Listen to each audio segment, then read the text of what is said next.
Mon Seigneur et mon Dieu, je crois de tout mon cœur que tu es ici, que tu m'aimes et que tu m'entends. Je t'adore prosterné de tout mon être. Pardonne-moi mes offenses, mes fautes, mes manques d'amour.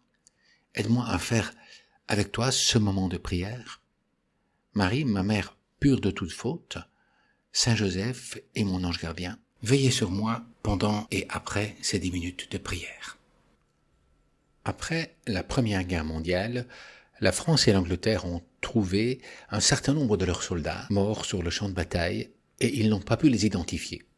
Ils ont alors choisi un de ces soldats inconnus et ils lui ont donné la première place d'honneur. Beaucoup d'autres pays ont suivi d'ailleurs cet exemple patriotique et aujourd'hui, il y a près de 28 pays qui font des cérémonies nationales. Lors d'une visite que j'ai faite à Londres, je suis entré dans l'abbaye de Westminster où sont enterrés 3300 personnages britanniques illustres. Des rois et des reines, des ministres, des scientifiques comme Newton, Darwin, Hawking. La tombe du soldat inconnu britannique est placée justement dans cette abbaye, près de la porte occidentale, parmi les rois. C'est la seule tombe sur laquelle il est interdit de marcher.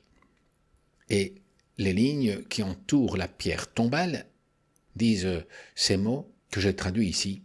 Le Seigneur connaît les siens, inconnus et pourtant fameux, morts et pourtant toujours vivants. Tous vivront par le Christ. On pourrait dire que ce sont des héros inconnus qui sont devenus fameux, mais on ne connaît pas leur nom. Et aujourd'hui, l'Église commémore des héros du Christ aussi, dont la plupart sont des inconnus sur cette terre, et pourtant sont très fameux au ciel. Un petit nombre d'entre ces saints sont reconnus d'ailleurs comme modèles de vertu et d'amour de Dieu. Beaucoup d'autres ont laissé une marque de leur sainteté quotidienne quasi inaperçue aux yeux des hommes, et pourtant tellement regardés par Dieu.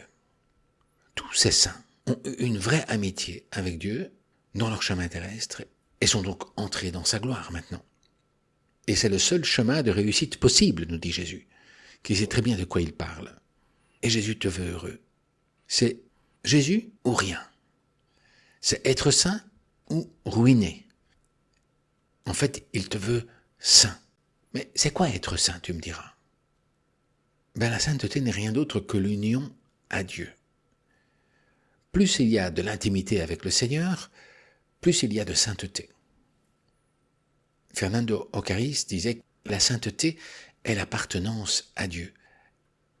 Nous devenons saints dans la mesure où, par notre réponse libre à la grâce de Dieu, nous appartenons davantage à Dieu. Une chose devient sainte dans la mesure où elle est offerte à Dieu. Les choses de ce monde appartiennent déjà à Dieu, mais pas notre liberté. Grâce à notre liberté, notre travail peut devenir saint. Un travail qui est plus de Dieu.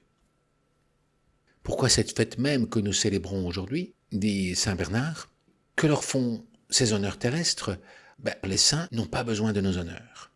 De fait, si nous vénérons leur mémoire, c'est plutôt pour nous. Les justes nous espèrent. Les saints nous désirent. Désirons ceux qui nous désirent.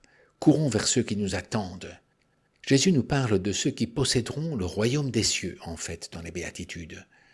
Non pas suite à des extases, à beaucoup de prières, de pénitences, ou à une fuite dans le désert, ni non plus en soignant beaucoup de détails minutieux.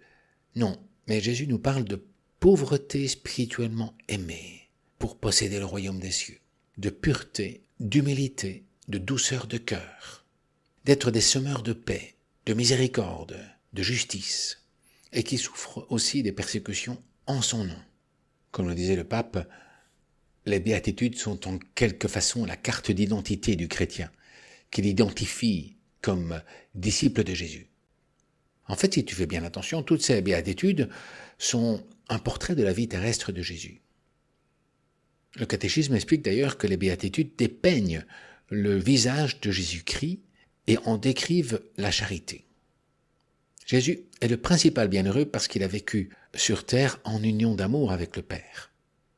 Oui, il convient bien de prier, de soigner les petites choses, de faire pénitence, mais tout cela ne sert de rien si notre cœur n'y est pas, si nous ne faisons pas cela par amour.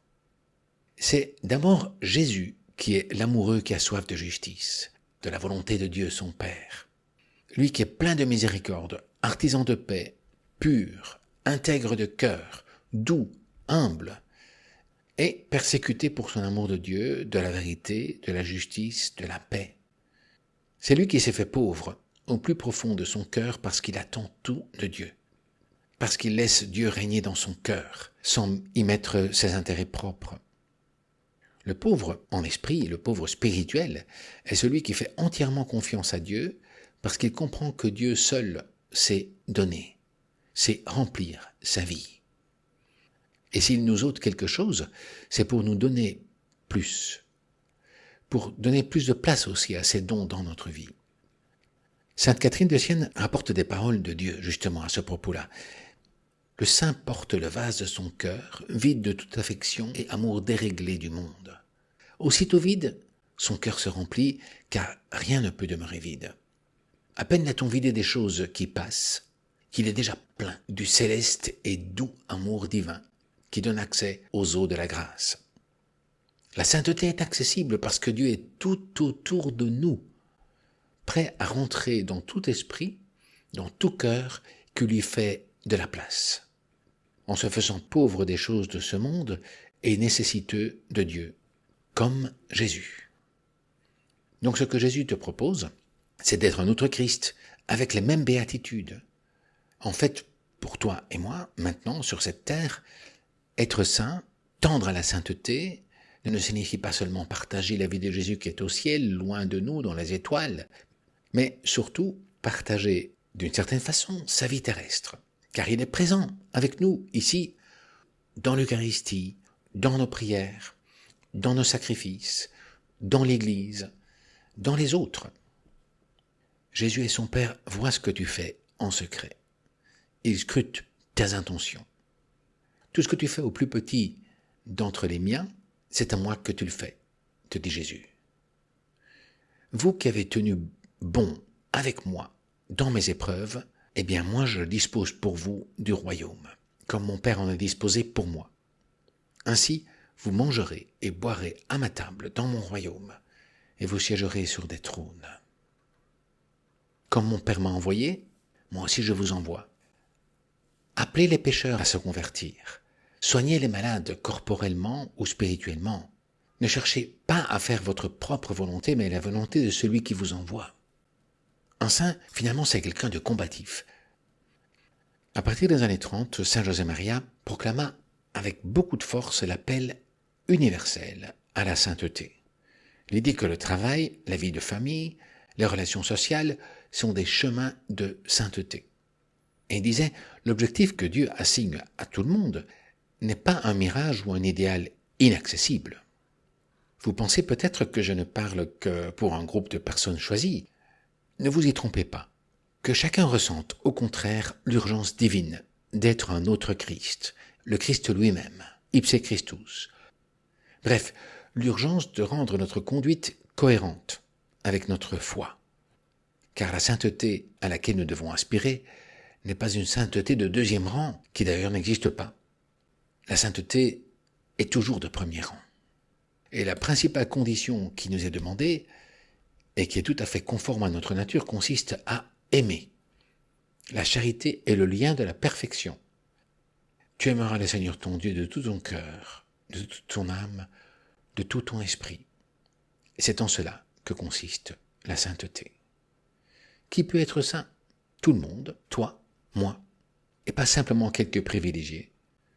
N'oublie pas que le saint n'est pas celui qui ne tombe pas, mais celui qui se relève, toujours, avec humilité, détermination. La sainteté est plus dans la lutte. Toi et moi, nous mourrons avec des défauts. La sainteté tient à surmonter ces défauts, qui resteront jusqu'à la fin de notre vie. Autrement, nous serions des orgueilleux. La sainteté ne consiste pas à faire des prouesses extraordinaires, mais plutôt à remplir le petit devoir de chaque instant, un peu comme ce que nous donnent aussi les béatitudes. Fais ce que tu dois et sois ce que tu fais, mais avec charité, avec amour. Que de nouvelles choses tu découvriras. Si tu réponds avec amour et délicatesse, tu percevras que tu n'es qu'au début du chemin, parce que la sainteté, c'est une identification à Dieu, à notre Dieu qui est infini et inépuisable. Mais cette identification commence déjà dès maintenant.